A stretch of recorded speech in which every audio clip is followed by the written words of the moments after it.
Hi guys, my name is Mehman Asazadeh. I am migration expert in Azerbaijan. Today my topic with you, why Pakistani peoples getting the reject from immigration. Pakistani and D category countries, all of them. The reason, right now, officially sides, they are making all documentation okay. And before immigration give them the opportunity to prepare their works or start their works during the sometimes 3 times they're giving time, sometimes they're giving the 6 months or 1 year. But end of the point, let's see which kind of the feedbacks coming to immigration. First of all, a lot of complaints coming to immigration departments. They complain to each other, and second part, they are doing the not real business in Azerbaijan, and third part, they are making illegal activity in Azerbaijan. Due to of this kind of the all reasons, migration start to work with Pakistani and D category of the country very hardly, and they open the investigation. How it's going like that? First of all, they are calling them come to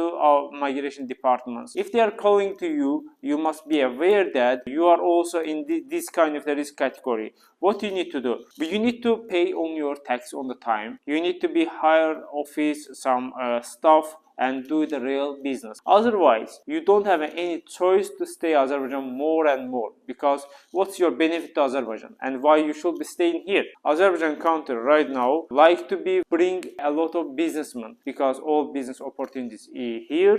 Day by day, Azerbaijan is growing economical and financial parts. Due to of these reasons, we are looking for real businessmen, and who want to make a real business in Azerbaijan, they are welcome to Azerbaijan. Thank you for watching.